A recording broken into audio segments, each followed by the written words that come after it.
Finance minister ने पूरे budget में कहा है कि ये 3 साल का बजट है, तो आने वाले 3 सालों के बारे में उन्होंने बात करी है, लेकिन उन्हें आज की बात नहीं करी है। मेरा मानना है कि ये चुनावी बजट है, तो फाइनेंस मिनिस्टर ने किसानों का बिल्कुल ध्यान नहीं रखा है। जहां एमआरपी की बात होनी चाहिए थी, मिनिमम सपोर्ट प्राइस, जो किसान मांग कर रहे हैं लगातार, इस बारे में कुछ नहीं कहा गया है। जहां रोजगार देने की बात होनी चाहिए थी, हम जानते हैं कि भारत युवाओं का देश है, तो युवाओं के बारे में, रोजगार के बारे में कुछ नहीं कहा गया है।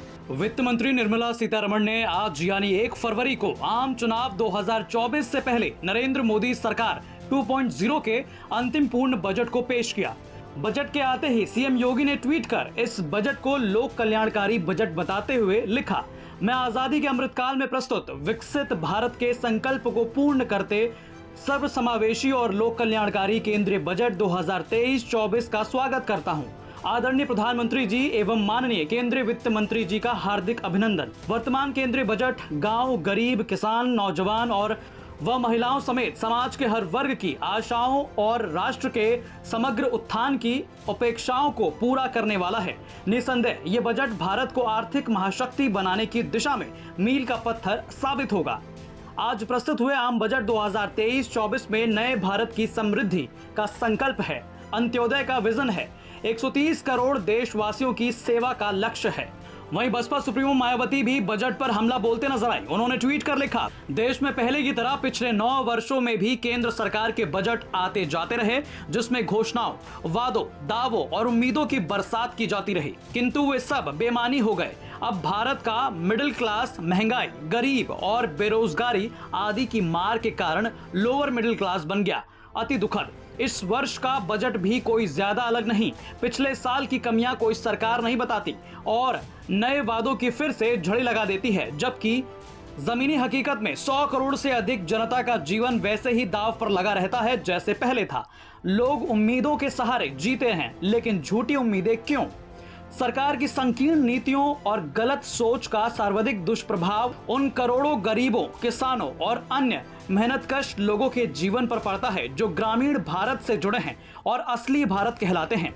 सरकार उनके आत्मसम्मान और आत्मनिर्भरता पर ध्यान दे ताकि आम जन की जेब भरे और देश विकसित हो। केंद्र जब भी योजना लाभार्थियों के आंकड़ों की बात करे तो उसे जरूर याद रखना चाहिए कि भारत लगभग 130 करोड़ गरीबों, मजदूरों, वंचितों, किसानों आदि का विशाल देश है जो अपने अमृतकाल को तरस रहे हैं। उनके लिए बातें ज्यादा हैं। बजट पार्टी से ज्यादा देश के लिए हो तो बेहतर है। मायावती के अलावा मैनपुरी से सांसद और अखिलेश यादव की पत्नी भी इस दौरान बजट सत्र में संसद में मौजूद रहीं। उन्होंने बाहर आते ही कहा, फाइनेंस मिनिस्टर ने पूरे बजट में कहा है कि ये 3 साल का बजट है, तो आने वाले 3 सालों के बारे में उन्होंने बात करी है, लेकिन उन्हें आज की बात नहीं करी है। मेरा मानना है कि ये चुनावी बजट है और पूरी तरह चुनावी है। मिडिल क्लास को थोड़ी रियायत दी गई है, लेकिन जिस तरह महंगाई बढ़ रही है, जिस तरह पेट्रोल के दाम बढ़ रहे हैं और हर सेक्शन और हर स्टेप में महंगाई जहां बढ़ रही है, तो फाइनेंस मिनिस्टर ने किसानों का बिल्कुल ध्यान नहीं रखा है। जहां एमआरपी की बात होनी चाहिए थी, मिनिमम सपोर्ट प्राइस, जो किसान मांग कर रहे हैं लगातार, इस बारे में कुछ नहीं कहा गया है। जहां रोजगार देने की बात होनी चाहिए थी, हम जानते हैं कि भारत युवाओं का देश है, तो युवाओं के बारे में, रोजगार के बारे में कुछ नहीं कहा गया है और रेलवे को पूरी तरह से निगलेक्ट किया गया इस बजट में। मैम, 5 से 7 लाख रुपए करने की बात कह रहे हैं और इसको सरकार जोड़ रही है कि आम जनता से कनेक्ट कर देश निर्माण में ये काम आएगा। बजट जो पेश किया गया पिछले लगभग 10 सालों से देश निर्माण हो रहा है और आज हम देख रहे हैं कि देश में हमारा कितना युवा बेरोजगार है, हमारा किसान निराश है।